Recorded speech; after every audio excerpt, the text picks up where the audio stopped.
Bienvenidos. Hoy hablaremos sobre el caso de O.J. Simpson, conocido como el juicio del siglo. Es uno de los casos más famosos en la historia de Estados Unidos y a continuación se resumirán los hechos principales. En los asesinatos, el 12 de junio de 1994, Nicole Brown Simpson, que es la ex esposa de O.J. Simpson, y Ron Goldman, que es el amigo de la ex esposa de O.J. Simpson, fueron encontrados brutalmente asesinados fuera de la casa de Nicole en Brentwood, Los Ángeles. Ambos murieron por múltiples heridas de arma blanca. La evidencia incluía, como guantes ensangrentados y huellas de zapato. La investigación inicial se consideran que las sospechas rápidamente recayeron en O.J. Simpson, debido a su relación conflictiva con Nicole, con antecedentes de violencia doméstica.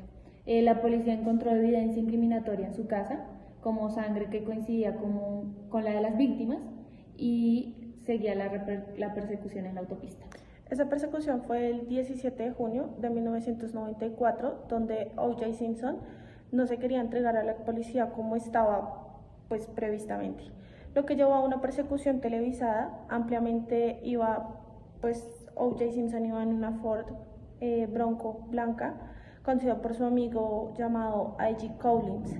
Simpson llevaba una pistola, una carta de despedida y una cantidad considerable de dinero, lo que se sugería o lo que se planeaba donde él se iba a suicidar o simplemente iba a huir. Ocurrió el inicio del juicio formal. El juicio comenzó oficialmente el 24 de enero de 1995 en la Corte Superior de Los Ángeles, presidido por el juez Lance Ito Simpson.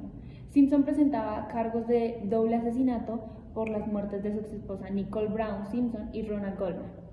En el jurado, el proceso de selección del jurado fue extremadamente minucioso y el juicio se llevó a cabo frente al jurado de 12 personas, compuesto por individuos de diferentes orígenes raciales, y la composición final del jurado incluía una mayoría de personas afroamericanas, lo cual fue un punto de discusión mediático y estratégico para ambas partes, debido a las implicaciones raciales del caso. Como tal, la evidencia presentada por la Fiscalía, encabezada por Marcia Clark y Christopher Darden, presentó un caso basado en pruebas forenses, como el ADN. Argumentaron que la sangre de Simpson, junto con la de las víctimas, se encontró en la escena del crimen, y en la casa de Simpson. Otros puntos de evidencia clave incluyeron los guantes ensangrentados, un par de guantes de cuero, uno encontrado en la escena del crimen y otro en la casa de Simpson. Tenían restos de sangre que coincidían con la de las víctimas y Simpson, el rastro de sangre. La Fiscalía presentó que desde la escena del crimen hasta la casa de Simpson, sugiriendo que se trataba de evidencia circunstancial de su culpabilidad. Los puntos claves de la defensa incluyeron los ataques al detective Mark Fuhrman, donde la defensa se centró en el testimonio de Fuhrman, quien fue grabado en cintas haciendo comentarios racistas y admitiendo haber manipulado evidencia en otros casos. Esto ayudó a la defensa a argumentar que la evidencia pudo haber sido plantada para incriminar a Simpson. En los guantes, fue un momento muy dramático del juicio. Simpson probó los guantes ensangrentados y Cochran usó la frase "If the does fit, you must act it", que dice que no encaja, que deben absolver. Los guantes parecían demasiado pequeños para las manos de Simpson, lo que minó la credibilidad de la Fiscalía. Como tal, el testimonio de Simpson, aunque Simpson no testificó en el juicio, su defensa presentó un testimonio indirecto a través de videos y otros medios que relataban su lado de la historia. Esto evitó que la Fiscalía lo interrogara directamente. En el veredicto, el jurado deliberó durante solo 4 horas y el 3 de octubre de 1995, O.J. Simpson fue declarado no culpable de los cargos del asesinato. Esta decisión causó una reacción polarizada en Estados Unidos. La reacción de la comunidad afroamericana, muchos de la comunidad afroamericana consideraron la absolución como una victoria contra un sistema judicial que percibían como racista. Y la reacción de otras comunidades, incluidos familiares de la víctima y partes de la comunidad blanca, consideraron la decisión como un error judicial. Las repercusiones y el legado, como tal, el juicio marcó un antes y un después en la forma en que se transmitían y seguían los casos judiciales de alto perfil en la televisión. La cobertura mediática del juicio en 1995 sentó las bases para la modernización del periodismo judicial y aumentó la percepción de los juicios como espectáculos públicos. Además, el caso destacó las divisiones raciales y las percepciones del sistema de justicia en Estados Unidos. En resumen, la audiencia de 1995 fue un fenómeno social que combinó elementos de justicia, penal, política, racial y entretenimiento, impactando la cultura popular y las discusiones sobre la justicia y raza en el país. Ahora seguirá mi compañera Ana, que les hablará sobre el juicio de 1997. Ok, gracias compañeras. El juicio de O.J. Simpson de 1997, conocido como el juicio civil, siguió al juicio penal de 1995, donde Simpson fue absuelto de los cargos de asesinato de su exesposa, Nicole Brown Simpson, y de Ronald Goldman. A diferencia del juicio penal, en el juicio civil, Simpson fue demandado por las familias de las víctimas por muerte por negligencia. El estándar de prueba en el juicio civil era menor, requiriendo solo la preponderancia de la evidencia, en lugar de más allá de una duda razonable. En 1997, el jurado en el juicio civil encontró a O.J. Simpson responsable de las muertes y ordenó que pagara 33,5 millones en daños a las familias de Nicole Brown y Ronald Goldman. Esta decisión confirmó que, aunque no fue condenado penalmente, se le consideró responsable en el ámbito civil. O.J. Simpson, estrella de la NFL y figura controvertida, falleció el 10 de abril de 2024 a los 76 años debido al cáncer. Su familia confirmó que Simpson murió rodeado de sus seres queridos. Aunque fue famoso por su destacada carrera deportiva, ganando el MVP de la NFL en los años 70, su notoriedad aumentó tras ser acusado y luego absuelto en 1995 de los asesinatos de su ex esposa Nicole Brown Simpson y su amigo Ronald Goldman. Sin embargo, en el juicio civil posterior de 1997 fue declarado responsable y se le ordenó pagar una indemnización a las familias de las víctimas. En 2008, Simpson fue condenado por un robo a mano armada en Las Vegas y cumplió casi 9 años en prisión antes de ser liberado en el 2017. Desde entonces había mantenido un perfil bajo hasta su muerte en la actualidad del 2024. Ahora voy a llamar a mi compañera Valentina, quien les va a hablar acerca de la decisión del juez en los juicios de O.J. Simpson. Gracias, Ana, gracias por esa introducción. Sí, básicamente la decisión de estos juicios genera una gran controversia. ¿Por qué? Porque a la primera decisión, la sociedad, bueno, el entorno social de él decía, y estaban muy sorprendidos todos, porque todo el mundo lo creía el culpable de estos asesinatos, y pues fue un gran golpe para las personas y más que todo para las familias de estas víctimas. Y ya después, cuando ellos vuelven a demandar y ganan en lo civil, entonces ya como que de cierta manera sienten que van a como recompensar las vidas de sus familiares, aunque de cierta manera no, claramente no les van a devolver la vida, pero es como esa indemnización que les va a ayudar a como estar mejor, por decirlo así.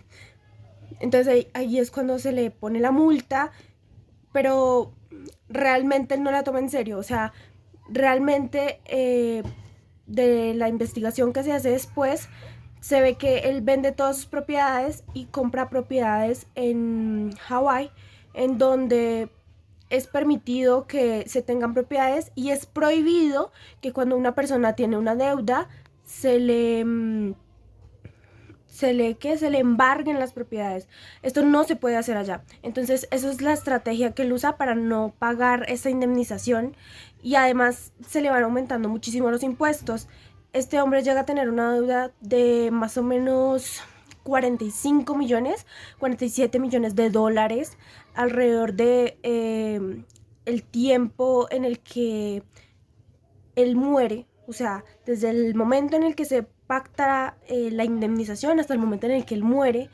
Y pues fue una estrategia clara para no tener que pagar este dinero. Aunque él al inicio paga 25 millones de dólares o 2.5 millones de dólares, los paga para calmar la situación, pero después es cuando hace este cambio de bienes y pues ya no hay como tal una garantía para las familias. Después de esto suceden muchas más cosas polémicas respecto a él y al caso. Él decide sacar un libro que trata, o sea, el libro habla desde la perspectiva de un asesino.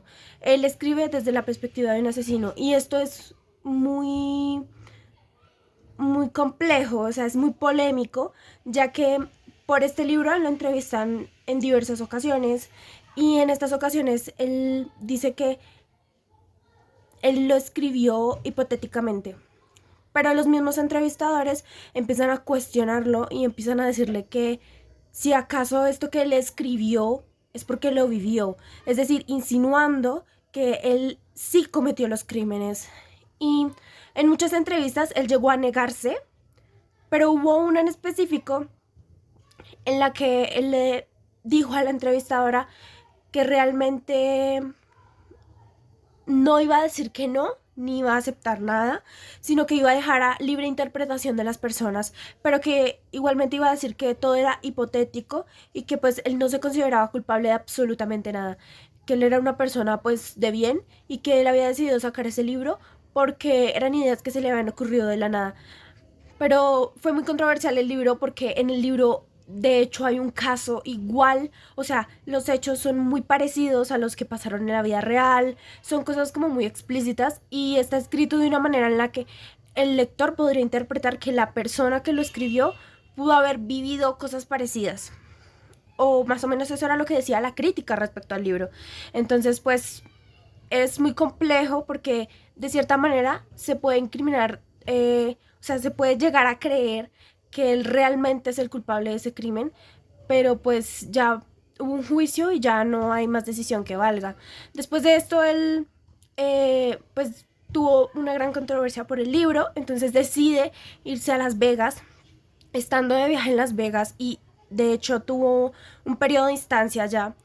En este viaje a Las Vegas se le demanda y se le acolitan delitos como secuestro, drogas, pues porte de drogas, porte de armas ilegal, violación, múltiples delitos y por esto él paga más o menos 2 a 5 años de cárcel en Las Vegas, en el estado de Las Vegas. Y ya después de esto, él se va a vivir en la zona de Nueva Zelanda. Y cuando pues los familiares de estas personas se enteran, esto fue más o menos por el año 2020, cuando los familiares de estas personas se enteran y pues ven que la deuda ha llegado a una gran cifra, deciden pues reclamar esto que es de ellos. Y pues eso básicamente sería lo de la decisión. Y pues que sucedió un poco más allá respecto a este señor O.J. Simpson, que es una persona pues polémica pues por la situación y por el contexto en el que sucedieron las cosas. Pero pues ya queda como más a la opinión pública, ya no es como más a la ley o a la jurisprudencia, sino ya es más a la opinión pública porque respecto a la ley ya se tomó una decisión muy clara. Muchas gracias. Ahora hablaremos sobre una edición especial donde nombraremos momentos impactantes de la vida de O.J. Simpson. Como primero es en cómo conoció a Nicole Brown. Nicole Brown era una camarera en el restaurante de moda en Beverly Hills. Se conoció cuando él cenó allí y pues rápidamente se volvieron inseparables. Se casaron en 1985, pues tuvieron 2 hijos, los cuales fueron Sydney y Justin, y se divorciaron en 1992. Otro hecho impactante fue la temprana muerte de su hijo. Simpson tuvo 3 hijos de su primer matrimonio con Marguerite Wiley, Arnell, Jason y Aaron, quien se ahogó a la edad de 2 años en una piscina familiar en 1979. En un archivo, pues el juez Lance Ito preside una audiencia en el caso de O.J. Simpson por el homicidio. O.J. Simpson, laureado astro de fútbol americano y actor de Hollywood, que fue absuelto de los cargos de doble asesinato de su ex esposa y su amigo, pero luego declarado responsable en un juicio civil independiente, ha fallecido, pues tenía 76 años, lo más destacado de su carrera en la NFL. En la Universidad del Sur de California, Simpson ganó un trofeo Heisman en 1968 y fue el primer jugador elegido en la draft de la NFL de 1969. Como profesional, Simpson fue el primer jugador en correr para más de 2.000 yardas. Fue jugador del año de la NFL en 1972, 1973 y 1975 y fue incluido en el Salón de la Fama en 1985. Simpson jugó para los Buffalo Bills durante 9 años y para los San Francisco durante 2 años. Su abrumadora fama. Pues su fama de futbolista, las encuestas indicaban que era uno de los 3 rostros más reconocidos de América del Norte en 1977. Se convirtió en el primer jugador profesional de fútbol americano en aparecer en la portada de Rolling Stone en 1978. Se convirtió en el segundo atleta profesional en representar Saturday Night Live. También en películas del actor Simpson tuvo papeles en The Naked Gun, From the Files of Police, también en La Pistola, pues eso quiere decir La Pistola Desnuda, o El Infierno Imponente. También fue considerado para el papel principal de Terminator, pero los productores temían que fuera demasiado agradable para ser tomado en serio como un asesino a sangre fría. Estaba trabajando en una película llamada Fragment poco antes de los asesinatos. En otro archivo de O.J. Simpson, los miembros de su equipo de defensa reaccionan mientras el jurado, muchos de ellos vestidos con camisetas blancas con el lema de una cadena de pizzerías, ingresan a la sala del tribunal en Los Ángeles el viernes 5 de mayo de 1995. De izquierda a derecha, Barry Skick, Peter Neufeld y O.J. Simpson. Él era, futbolista americano y actor de Hollywood, que fue absuelto de los cargos de doble asesino de su ex esposa y su amigo. En la persecución del Bronco, la infame persecución del Bronco hizo que en una estación de televisión reorganizara la cobertura de un juego de las finales de la NBA, pues presentando la persecución en la pantalla principal y el juego como en un recuadro muy pequeño. Casi todas las cadenas transmitían la persecución mientras se dirigía hacia el cementerio donde estaba enterrada su ex esposa y luego regresaba a la casa de Simpson. Las cámaras de los helicópteros mostraron a Simpson apuntándose con una pistola en la cabeza mientras su amigo Ike Collins conducía. Debido a que la persecución era tan lenta, pues grandes multitudes tuvieron tiempo de reunirse en los pasos elevados donde vitorearon salvajemente cuando él pasó. Otro momento fue el de la madre, que la más frágil madre de Simpson de 73 años dejó su silla de ruedas, se dirigió cojeando al estrado de los testigos y le dijo al jurado que su hijo tuvo raquitismo cuando era niño y que había heredado la artritis reumatoide de ella, lo que sugiere que estaba demasiado lisiado para matar a alguien. Tom Lange, coinvestigador principal del caso de O.J. Simpson, y el astro del fútbol americano y actor de Hollywood, fue absuelto de los cargos de doble asesinato de su ex esposa y su amigo. 2 libros que escribió por dinero mientras estaba en la cárcel durante su juicio penal. Escribió un libro llamado I Want to Tell You con un colaborador. Ayudó a financiar su defensa en 2008. Colaboró en una hipotética confesión llamada If I Did It, que generó tanta controversia que fue retirada de la publicación. Simpson dijo que necesitaba dinero para pagar la educación de sus hijos y llamó a las ganancias dinero de sangre. También en esta foto que verán del 3 de octubre de 1995, O.J. Simpson reacciona tras ser absuelto del doble homicidio de su ex esposa, Nicole Brown Simpson, y su amigo Ron Goldman en Los Ángeles. Simpson ha fallecido en Las Vegas y tenía 76 años. El abogado de Johnny Cochran no fue su primer abogado, ese era Robert Shapiro. Cochran se mostró a tomar el caso, pero finalmente se convenció después de orar con su pastor. Había sido comentarista del juicio antes de formar parte de él. Al instante pasó de ser un conocido abogado local a ser un mundialmente famoso. Eso sería todo. Espero que les haya gustado y sea interesante este caso para ustedes. Muchas gracias. Gracias.